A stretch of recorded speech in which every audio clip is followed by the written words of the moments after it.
என்னுடைய முதல் உரை தந்தை பெரியார், பேரறிஞர் அண்ணா, புரட்சியாளர் அம்பேத்கர் அவர்களுடைய வணக்கத்தை தெரிவித்து இந்த தீர்மானத்தை பேச வாய்ப்பு கொடுத்த எங்களுடைய முதலமைச்சர் அவர்களுக்கும் பேரவைத் தலைவர்களுக்கும் வணக்கத்தை தெரிவித்து, ஒரு வரலாற்று சிறப்புமிக்க தீர்மானம். ஏன் இந்த தீர்மானம்? எங்களுடைய முதலமைச்சர், தமிழ்நாட்டுடைய முதலமைச்சர் ஒரு வரலாற்று சிறப்புமிக்க தீர்மானத்தை இந்த அவையில் கொண்டு வந்திருக்கிறார். இந்த தீர்மானத்தின் அடிப்படை மாநிலங்கள் இல்லாத ஒன்றிய அரசு இல்லை. அறிஞர் அண்ணா வலியுறுத்தியதை போல, பாராளுமன்றத்தில் முழங்கியது போல, மாநில சுயாட்சி இல்லாமல் ஒரு இந்தியாவை உருவாக்க முடியாது. மாநிலங்களை தவிர்த்து இந்திய நாட்டுடைய வளர்ச்சியை உருவாக்க முடியாது. அமெரிக்காவின் ஆபிரகாம் லிங்கன் ஜனாதிபதியாக இருந்த பொழுது ஒரு யுத்தத்தை எதிர்கொண்டார். அந்த யுத்தம் வடக்கு தெற்கு என்கின்ற யுத்தம். அதே போல்தான் இன்று வடக்கு தெற்கு என்கின்ற யுத்தத்தில் இன்றைக்கு இந்தியாவும் சரி, நம்மளும் சரி எதிர்நோக்கி இருக்கிறோம். புரட்சியாளர் அம்பேத்கர் உருவாக்கிய அரசியலமைப்பு சமத்துவத்தை வலியுறுத்துகிறது. ஆர்டிகல் 14 எல்லோரும் சமம், எல்லோருக்குமான அரசியல் அதிகாரம் உருவாக்கப்பட வேண்டும். அதில் மாநிலத்துடைய பிரதிநிதித்துவம் மிக முக்கியமானது. நம்மளுடைய பிஜேபி சகோதரர் கேட்டார், ஏன் இந்த அவசரம் என்று. பாராளுமன்றத்தில் பிரதிநிதிகள் இல்லாத பொழுதே தமிழ்நாட்டில் சமூக நீதியின் அடிப்படையில் இடஒதுக்கீடு ஏற்படும் பொழுது தந்தை பெரியாரும் அண்ணாவும் இணைந்து அரசியலமைப்பில் முதல் திருத்தத்தை கொண்டது தமிழ்நாடு. இதுதான் தமிழ்நாட்டுடைய வரலாறு. அதே வழியில் எங்களுடைய முதலமைச்சர் இந்த தீர்மானத்தை தமிழகத்திற்கு மட்டுமல்ல, இந்திய ஒருமைப்பாட்டிற்காக, இன்றைக்கு ஆளக்கூடிய அரசுகள் வரக்கூடிய தேர்தலுக்காக இந்த சட்டங்களை கொண்டு வரலாம் அப்படின்னு ஒரு சிந்தனை உருவாக்கலாம். ஆனால் இந்தியா என்பது பன்முகத்தன்மை கொண்டது. அரசியல் கட்சிகள் மாறலாம், ஆனால் புரட்சியாளர் அம்பேத்கர் உருவாக்கிய அரசியலமைப்பு எப்பொழுதும் நிரந்தரமானது. அந்த அரசியலமைப்பை பாதுகாக்க இந்த தீர்மானம். இதில் திராவிட முன்னேற்ற கழகத்தின் நன்றி சொல்லுகிறோம். எதிர்க்கட்சி தலைவர் அவர்களுக்கு. அரசியல் ரீதியாக நம் மாறுபட்ட கருத்துக்கள் இருக்கலாம், ஆனால் அண்ணா உருவாக்கிய கொள்கை திராவிட முன்னேற்ற கழகத்திற்கு மட்டும் உருவாக்கவில்லை, தமிழ்நாட்டிற்காகவும் இந்தியாவுக்காகவும் உருவாக்கிய கொள்கை. அந்த கொள்கை வழியில் வந்தவர்கள் நாங்கள், எங்களுடைய முதலமைச்சரும். அந்த கொள்கையில் தமிழக வெற்றி கழகம் மட்டுமல்ல, திராவிட முன்னேற்ற கழகம் மட்டுமல்ல, அண்ணா திராவிட முன்னேற்ற கழகம், புரட்சி தலைவரால் உருவாக்கப்பட்ட எம்ஜிஆர் அவர்களும், புரட்சி தலைவர் அம்மா அவர்கள் தன் இறுதி மூச்சு வரை மாநில சுயாட்சிக்காகவும், கலைஞர் அவர்கள் மாநில சுயாட்சிக்காகவும் இதே அவையில், இதே தமிழ்நாட்டில் அரசியல் கருத்துக்களும் வேறுபாடுகள் இருந்தாலும் உயிர் உள்ளவரை, உயிர் மூச்சு உள்ளவரை மாநில சுயாட்சிக்காக குரல் கொடுத்தவர்கள். இந்த தீர்மானத்தில் மிக முக்கிய பிரச்சனை, மாநில சுயாட்சியை நாம் இழப்போம். அண்ணா அன்னைக்கே முழங்கினார், வடக்கு வாழ்கிறது, தெற்கு தேய்கிறது. இன்றைக்கு வரைக்கும் அந்த பிரச்சனை இருந்து கொண்டுதான் இருக்கிறது. நாம் பாராளுமன்ற தேர்தலில் 40க்கு 40 புதுச்சேரி உட்பட வெற்றி பெறுவோம். நமது பாராளுமன்ற உறுப்பினர்கள் தமிழ்நாட்டுக்கு எதிரான அனைத்து சட்டங்களுக்கு எதிராக குரல் கொடுத்துக் கொண்டிருக்கிறார்கள். அது நீட்டாக இருக்கட்டும், ஜிஎஸ்டியா இருக்கட்டும், சிஏவா இருக்கட்டும். ஆனால் கடந்த 10 வருடங்களாக நமக்கான சட்டங்கள் நமக்கு எதிராக தான் இருந்துட்டு இருக்கு. கடைசி வாய்ப்பாக 543 என்று நமக்கான ஒரு ஃப்ரீஸ் செய்யப்பட்ட, கடைசியாக 2001 ஃப்ரீஸ் செய்யப்பட்ட ஒரு பாராளுமன்ற உறுப்பினர்களின் எண்ணிக்கை மாறுபடும் பொழுது நமக்கான குரலும் நமக்கான உரிமையும் பறிக்கப்படும். வரலாறு பத்தி பேசலாம்னு நினைச்ச நம்மளுடைய மாண்புமிகு சகோதரர் வன்னியரசு அவர்கள் எல்லாத்தையும் பேசிட்டாரு. பாரத பிரதமர் திருமதி இந்திரா காந்தி அம்மையார் அவர்கள் மக்கள் தொகையால் கட்டுப்படுத்தக்கூடிய திட்டங்களை கொண்டு வரும் பொழுது, தென் மாநிலங்கள் அதை வளர்ச்சிக்காக அமல்படுத்திய பொழுது, மக்கள் தொகையின் அடிப்படையில் பாராளுமன்றத்தின் விகிதாச்சாரம் நிர்ணயிக்கப்பட்டால் நாளைக்கு இந்தியா சமத்துவத்தை இழந்துவிடும் என்கின்ற சட்டத்தை கொண்டு வந்தார். அதன் வழியில் திரு வாஜ்பாய் அவர்கள் 2001 மக்கள் தொகை கணக்கெடுப்பின்படி அப்பொழுதும் சட்டத்தை நிறைவேற்றி 25 வருடங்களுக்கு 543 என்கின்ற பாராளுமன்ற உறுப்பினர்களுடைய விகிதாச்சாரத்தையும் தமிழ்நாட்டில் 39 என்கின்ற விகிதாச்சாரத்தையும் உறுதிப்படுத்தினார்கள். ஆனால் இன்றைக்கு அரசியல் கருத்துக்கள் நமக்குள் இருந்தாலும் எனக்கு முன்பு பேசிய சட்டமன்ற உறுப்பினர்களுடைய உரையிலிருந்து என்னுடைய விளக்கத்தை நான் தொடர்கிறேன். எனக்கு முன்பு பேசிய சட்டமன்ற உறுப்பினர்கள் வரலாற்றை முன்னாடியே சொல்லிட்டாங்க. அதில் முதலில் பிஜேபியோடைய எம்எல்ஏ அவர்கள் சகோதரர், ஏன் இந்த அவசரம்? உள்ளாட்சி நிர்வாகத்தில் சட்டமன்றத்தில் நிர்வாக ரீதியாக மாற்றப்படும் பொழுது ஏன் பாராளுமன்றத்தில் மாற்றப்பட வேண்டும் என்று கேட்டார். அமெரிக்கா இந்த உலகத்தில் ஜனநாயகத்தில் 2 ஜனநாயகம் மிகப்பெரியது என்று வரலாற்று ஆசிரியர்கள் சொல்வார்கள். ஒன்று அமெரிக்க ஜனநாயகம், மற்றொன்று இந்திய ஜனநாயகம். அமெரிக்க ஜனநாயகத்தை கட்டிக்காத்த திரு ஆப்ரஹாம் லிங்கன் ஆகட்டும், அவருடைய பார்வையிலும் சரி, அமெரிக்காவுடைய வளர்ச்சி, இந்த உலகத்தில் பொருளாதாரத்தில் நம்பர் 1 கண்ட்ரி அமெரிக்கா, அங்கு மக்கள் தொகையின் அடிப்படையில் பாராளுமன்ற உறுப்பினர்களுடைய விகிதாச்சாரத்தை உருவாக்கவில்லை. 20 கோடியிலிருந்து 50 கோடி 60 கோடி ஆனாலும் இன்னைக்கு வரைக்கும் அதே பாராளுமன்ற உறுப்பினர்கள் தான் இருக்கிறாங்க. பாராளுமன்ற உறுப்பினர்களுடைய பணி வேறு, சட்டமன்ற உறுப்பினர்களுடைய பணி வேறு, உள்ளாட்சி பிரதிநிதிகளுடைய பணி வேறு. தேமுதிகவுடைய சகோதரி அவர்களும் இதை குறிப்பிட்டார்கள். 50% இன்கிரீஸ் ஆகும் பொழுது நமக்கு பலன் தானே அப்படின்னு. கிடையாது. 5-6 வட மாநிலங்கள் சேர்ந்தால் ஒரு பிரதம மந்திரியை உருவாக்க முடியும் என்கின்ற நிலை இன்றைய வரையும் இருந்துட்டு இருக்கு. அதை மாற்றப்பட வேண்டும். தென்னிந்தியாவில் இருந்து, ஏன் தமிழ்நாட்டிலிருந்து ஒரு பிரதம மந்திரி எதிர்காலத்தில் உருவாக்கப்பட வேண்டும். அதிகாரம் உத்தரப்பிரதேசுக்கோ பீகாருக்கோ குஜராத்துக்கோ மட்டுமல்ல, நம்மளுடைய குரல் சட்டமன்றத்தில் ஒலித்தது போல ஒரு நாள் பாராளுமன்றத்தில் ஒரு பிரதம மந்திரியாக ஒலிக்க வேண்டும். இதற்குதான் இந்த தீர்மானம். நாம் பொருளாதாரத்தில் மகாராஷ்டிராக்கு அடுத்த இடத்துல இருக்கிறோம். ஆனால் சட்டங்கள், பாராளுமன்றத்தில் நடக்கக்கூடிய அனைத்து சட்டங்கள் ஏன் தமிழ்நாட்டுக்கு எதிராக இருக்கிறது? ஏன்னா நம்மளுடைய குரல், நம்மளுடைய அதிகாரம் மக்கள் தொகையின் அடிப்படையில் இன்றைக்கு வரைக்கும் செயல்பட்டு இருக்கு. இதுதான் மிகப்பெரிய பிரச்சனை. அப்ப அம்பேத்கர் உருவாக்கிய அரசியலமைப்பு இன்றைக்கு வரைக்கும் கேள்விக்கு உள்ளாக்கப்பட்டிருக்கு.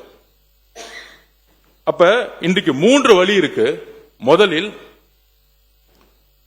மக்கள் தொகையின் அடிப்படையில் பாராளுமன்ற உறுப்பினர்களை உயர்த்த நினைத்தார்கள். பாரத பிரதமர் பிரதம மந்திரியாக இருந்த அம்மையார் இந்திரா காந்தி அம்மையார் அதை தடுத்து நிப்பாட்டினாங்க. அதுக்கப்புறம் பிஜேபி அவர்கள் சகோதரர்கள் சொல்லுகிறேன், உங்களுடைய பிரதமர் வாஜ்பாய் அவர்களும் அதை தடுத்து நிப்பாட்டினார். அந்த ஜனநாயகத்தை நாங்கள் மதிக்கிறோம். இங்கு காங்கிரஸ் பிஜேபி என்பது அல்ல. இன்றைய தீர்மானம் காங்கிரஸ் பிஜேபி என்பது அல்ல. இந்த தீர்மானம் மாநில சுயாட்சியும் இந்திய ஒருமைப்பாட்டையும் நிலைநிறுத்துவதற்கு. நாளைக்கு காங்கிரஸ் பிரதம மந்திரி ஆகலாம், பிஜேபி பிரதம மந்திரி ஆகலாம்.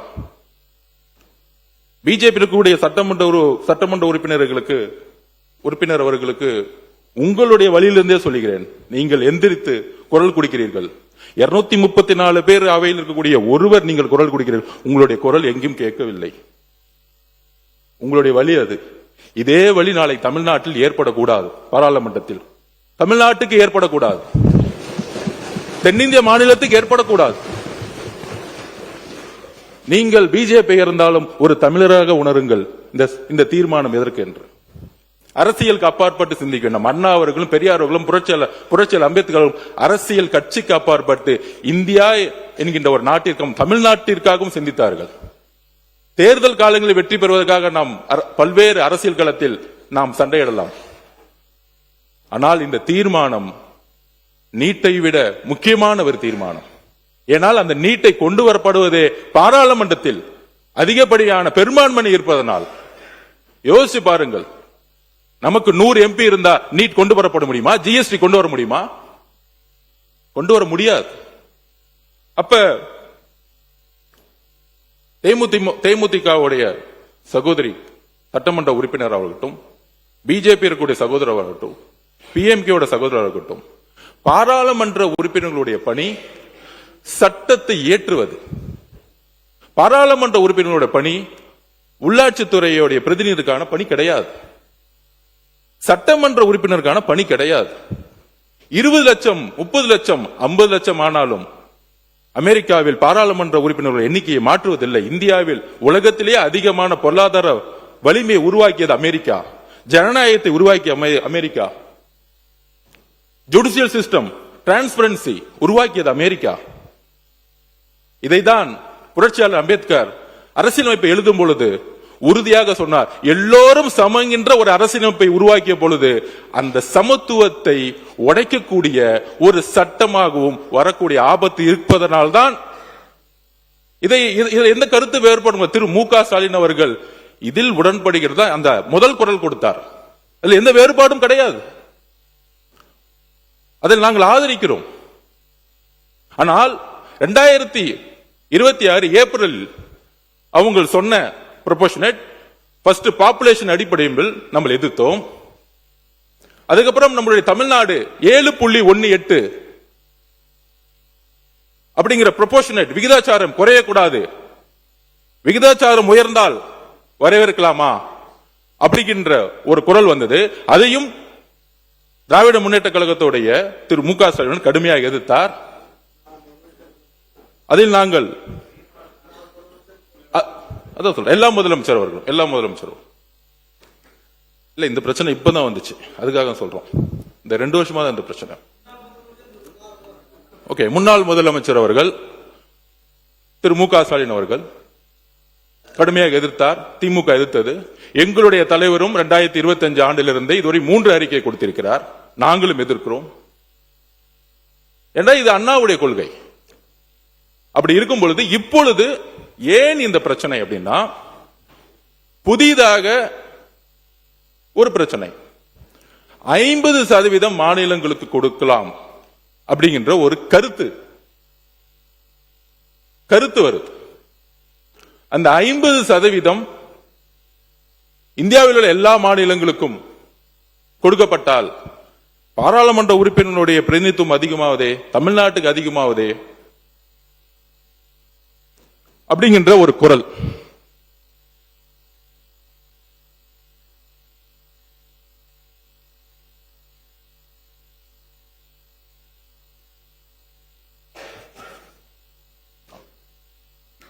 பொதுவாக இந்த குரல் நியாயமற்றது. ராஜஸ்தான், மத்திய பிரதேஷ், உத்தரப்பிரதேசம், பீகார் மகாராஷ்டிரா இந்த மாநிலங்களை இணைத்தாலே இந்த 50% அதிகமாகும் பொழுது தேர்தல் அரசியலில் சுலபமாக மீண்டும் வட இந்தியாவின் ஆதிக்கம் உருவாகும் 50% உயர்த்தினாலும் உருவாகும். அதனால் இன்றைக்கு ஃபேர் டீலிமிட்டேஷன் ஃப்ரீஸ் டீலிமிட்டேஷன் முக்கியம். ஃப்ரீஸ் டீலிமிட்டேஷன் பாரத பிரதமர் இந்திரா காந்தி அம்மையார் அவர்கள் உத்தரவாதம் கொடுத்து சட்டத்தை இயற்றியது போல பிஜேபியோடைய பாரத பிரதமர் வாஜ்பாய் அவர்கள் சட்டத்தை இயற்றி மாநில சுயாட்சிக்கும் இந்திய ஒருமைப்பாட்டிற்கும் பாதுகாப்பு கொடுத்தது போல எங்களுடைய முதல்வர் ஏற்படுத்திய தீர்மானம் இந்திய ஒருமைப்பாட்டையும் தென் மாநிலத்துடைய பாதுகாப்பிற்கும் இதே 543 தொடர வேண்டும்.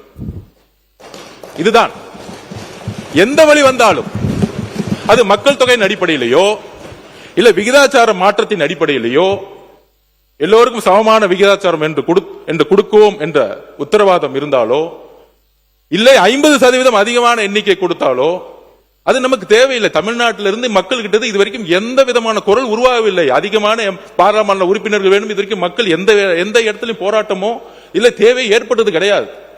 நிர்வாக வசதி தேவையற்றது. ஒரு பாராளுமன்ற உறுப்பினர் சட்டத்தை இயற்றக்கூடியவர், அவ்வளவுதான். சட்டத்தை இயற்றக்கூடிய இடத்துல அவருடைய பதிவை செய்யக்கூடிய இடத்துல இருக்கிறார் பாராளுமன்றத்தில். அதனால நிர்வாக வசதிக்காக நமக்கான பிரதிநிதித்துவம் கிடைக்கும் அப்படின்னு சொல்லக்கூடிய ஒரு தவறான வட இந்திய ஆதிக்கத்தில் நாம் வீழ்ந்து விடக்கூடாது என்பதற்காக இந்த தீர்மானம். இந்தி பேசும் மாநிலங்கள், நன்றி, இந்தி பேசும் மாநிலங்கள், வடகிழக்கு மாநிலம் எடுத்துக்கொள்ளுங்கள். வடகிழக்குல 7-8 மாநிலங்கள் இருக்கு. ஏன் அவர்கள் குரல் பாராளுமன்றத்தில் ஒலிக்கவில்லை? பிரதிநிதித்துவம் இல்லை. நாளைக்கு வடகிழக்கு மாநிலங்கள் போல தென் மாநிலங்களும் ஆயிடக்கூடாது. அதுக்குதான் இந்த தீர்மானம் முதலமைச்சர் கொண்டு வந்திருக்கிறார். அடுத்த 100 வருஷத்துக்கான அரசியல் மாற்றப்படும். அடுத்த 50 வருஷத்துக்கான அரசியல் மாற்றப்படும். நாம் சமூக நீதி அடிப்படையில் கல்வியை உருவாக்கினோம், உயர்கல்வியை உருவாக்கினோம். அதிகமான மெடிக்கல் காலேஜஸ் இருக்கு. நமக்குள்ள போட்டிகள் இருக்கலாம், அரசியல் சண்டைகள் இருக்கலாம். வளர்ந்த மாநிலமாக இருக்கிறோம். ஆனால் அந்த வளர்ச்சி அரசியல் ரீதியாக வெற்றி பெற வேண்டும். இன்றைக்கு நம்மளுடைய அண்ணன் தங்கம் தென்னரசனுக்கு தெரியும், ஏன் எங்களுடைய நிதியமைச்சர் அந்த தெரியும், நம்ம ₹1 கொடுத்தா நமக்கு ₹40 திருப்பி கொடுக்கிறாங்க. ஏன்? நமக்கான அதிகாரம் கிடையாது. ஓகே, 29 பைசா, 29 பைசா. அப்ப ஏன்? இதுதான் நமக்கான அதிகாரம் இல்லை. நாம் உழைக்கிறோம், அதிகாரத்தை உருவாக்க முடியல. அதுக்காக இந்த எதிர்காலத்தில் 50% என்று சொன்னால் கூட நம்மளுடைய எப்படி 2026 ஏப்ரலில் இந்த சட்டம் வரும்பொழுது 39 பாராளுமன்ற உறுப்பினர்களும் இணைந்து நின்று எதிர்த்தார்களோ, இன்றைக்கு ஒரு வேறுபாடு இருக்கலாம். 2026 அப்புறம் திராவிட முன்னேற்ற கழகத்திற்கும் காங்கிரசுக்கும் அரசியல் ரீதியாக வேறுபாடு இருக்கலாம். உங்களோடு காங்கிரஸ் இருந்தார்கள், எங்களோடு இன்றைக்கு மக்களுடைய முடிவிற்காக எங்களோடு இணைந்தார்கள். தவறு, நான் அரசியல் ரீதியா பேசல. ஆனால் மாநில சுயாட்சி பிரச்சனை வரும்போது காங்கிரசும் சரி, அண்ணா திராவிட முன்னேற்ற கழகமும் சரி, திராவிட முன்னேற்ற கழகமும் சரி, கம்யூனிஸ்ட் தோழர்களும் சரி, பிசிகே இருந்தாலும் சரி, எல்லாரும் இணைந்து, ஐயுமலரும் சரி, எல்லோரும் இணைந்து 39 பாராளுமன்ற உறுப்பினர்களும் இணைந்து இந்த சட்டம் எப்பொழுது வந்தாலும் அது மக்கள் தொகையின் அடிப்படையிலேயோ விகிதாச்சாரின் அடிப்படையிலேயோ இல்லை 50% அதிகமாக கொடுக்கப்படும் என்று சொன்னாலோ இல்லை, எங்களுக்கு பாரத பிரதமர் இந்திரா காந்தி அம்மையார் உருவாக்கிய அந்த சட்டத்தை பாதுகாத்த வாஜ்பாய் அவர்கள் சட்டத்தை பாதுகாத்ததை போல இன்னும் 25 வருட காலங்கள் இதே 543 ஃப்ரீஸ் செய்ய வேண்டும் என்கின்ற ஒரு உறுதிமொழியுடன் இந்த தீர்மானத்தை நாம் நிறைவேற்ற வேண்டும், ஒரு மனதுடன்.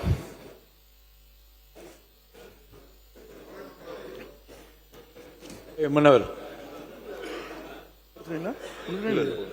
முடிக்கலையா?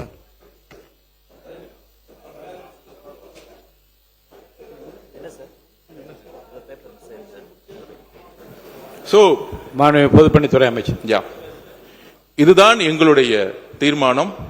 அதில் பாராளுமன்றத்தில் அந்த சட்டம் வரும்பொழுது 39 நாடாளுமன்ற உறுப்பினர்களும் அவையில் இருந்து வெளிநடப்பு செய்யாமல் அந்த சட்டத்திற்கு எதிராக வாக்களிக்க வேண்டும். அப்பொழுதுதான் அந்த சட்டம் நிறைவேறாது என்கின்ற ஒரு தாழ்மையான ஒரு வேண்டுகோளுடன் இந்த தீர்மானத்தை நிறைவேற்ற இங்க இருக்கக்கூடிய அனைத்து கட்சிகளுக்கும் எங்களுடைய வேண்டுகோளை கொடுக்கிறோம். நன்றி, வணக்கம்.